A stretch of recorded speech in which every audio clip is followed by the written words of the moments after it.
Today is International Day of Persons with Disabilities. The Lubner Family Foundation has committed millions of rand towards disability inclusion in mainstream education. It's calling for government and civil society to work together to ensure the inclusion of psychological, physical and intellectual skills at schools. The foundation says it's important for children with disabilities to attend school, be exposed to daily stimulation and have access to basic health services.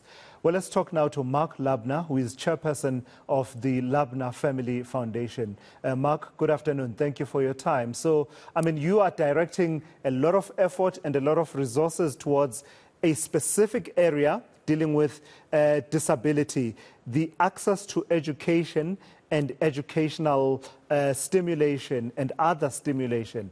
That says to me you've identified that there's a problem to be addressed there. What's the extent of the problem? Well, firstly, thank you so much for having me on your show and giving me an opportunity to voice a view. The issue really is what I regard as being a disjointed approach to dealing with differently abled individuals. We have many wonderful organizations all doing fabulous work in the area of dealing with differently abled individuals. Yet there's no integration.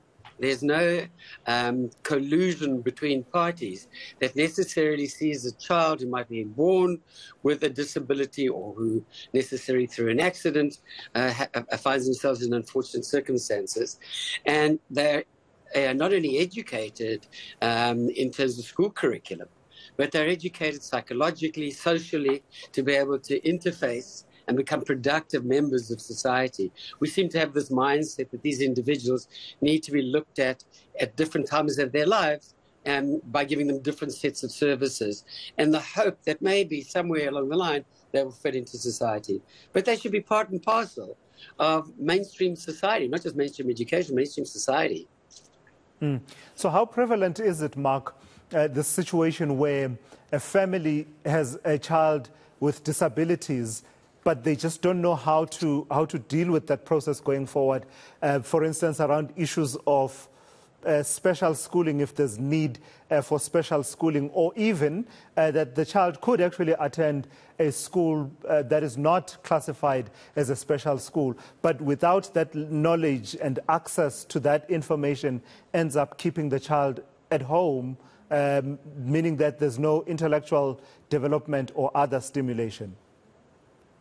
Well, the problem starts much, much earlier than that, particularly for children and their families in communities, township communities. And by the way, it's not just limited, by the way, to township communities. My late grandmother used to tell me stories about how in suburbs like Houghton, Johannesburg, parents used to have to hide their children away because it was societally not accepted that they should have had a child who was differently abled. So what often happens in communities who don't have a solution is they tend to isolate. They tend to exclude those families that have got children who are differently abled because they haven't got a solution.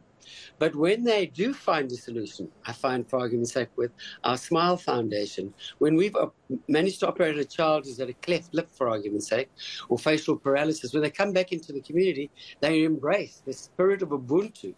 But the principle really is that you have to first and foremost deal with issues of inclusion socially, and then you have to look at the educational system, and you've got to say, are we allowing those children who have the intellectual ability to be mainstreamed? Could we provide them? One of the projects we're addressing is to skill assistant teachers so that the child who is differently abled is not a burden on the teacher or the rest of the class, but in fact becomes an asset to that class. So we're looking at different models at the moment. What we're trying to do from a family perspective is engage different organizations such that they interrelate and work collaboratively together. And we're hopefully making the means available to happen, working both with non-governmental organizations as well as government departments. And we're finding a fantastic reaction and response. Please say a bit more, Marc, around this idea of training up and recruiting teaching assistants, because for me, it sounds like it talks to this idea that you're talking about mainstreaming, right? Because not every child with a disability should be in a special school, as I said a bit earlier on. It's something that we used at the height of the COVID-19 and lockdowns and the gradual return to classrooms, that we had these teachers' assistants that were recruited. So is it your belief that in some instances, this could be a model that could help if rolled out, with enough resources, etc., and investment therein, in mainstreaming the education of children with disabilities? Absolutely, spot on. My family have an organization called Sabrina Love that my brother Tony operates. And we're actually piloting at the moment in that Bitu area a model where we train assistant teachers skilled in dealing with children who have these special needs to enable those children to function within a classroom environment. It takes not only a burden off the teacher, but it also encourages children who are fully able-bodied to be able to interface. And they learn incredible lessons themselves through being able to interface with a child who's differently abled. They're taught sensitivities. So the school classroom is not held back by us having this model with assistant teachers. The principle of isolating has to stop. We really have to, as South Africans, recognize that every single member of society has got something to contribute. And so if we can rather think about inclusion differently, which is really what we're trying to do from a family foundation perspective, is we're trying to promote this concept of inclusivity, whether it's in a classroom or whether it's out on a sports field. Our Africa Tikkun organization, for argument's sake, has sports days. And we have wheelchair races that are as prominent and as important, for argument's sake, as 100-meter sprints. So, and we've seen the benefit. So we've experienced that this isn't just theory.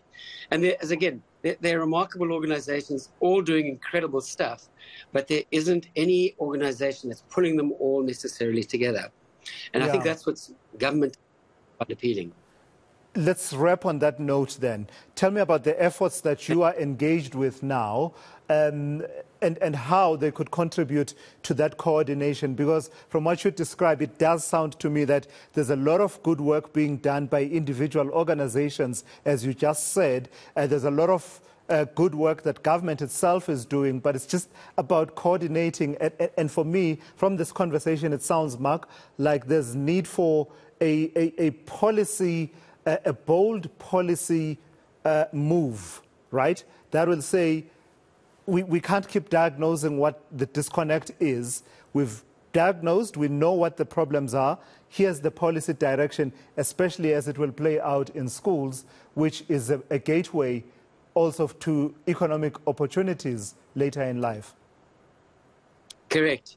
Absolutely correct. Let me play out on this particular note, and I'm going to say something that I hope doesn't make me too unpopular. The country needs plans. We need game plans, economic plans, social plans that everybody can buy in and recreate hope. So what we're trying to do is essentially, by working with NGOs, by working with the corporate environment who would fund initiatives like this alongside ourselves, and then also working with the state who've got the facilities to say, how do we create what I almost want to call a cradle-to-career model? How do we at an early stage identify children who are differently abled and give them the necessary support, social as well as, if necessary, surgical or medical supports, and then graduate them into the schooling environment. Special need classes, for argument's sake, might take place during the course of the day for those individuals who do need a certain amount of additional attention, but then kids can get together during the play time. Thereafter, when they are now able to go into job skills training, government has given incredible incentives around learnerships, work experience programs. You can earn BE points, you can get some of your CETA accredited training paid for, and equally companies who employ individuals with disabilities rank high on their scorecard, the scorecard. So government's providing the incentives. What we need to do is recognize that an individual, if they are not socially adept, they've been ostracized, and coming to a working environment with disabilities, they're going to be ostracized. They're not going to succeed. That's why you've got to pull it all necessarily together. Yeah.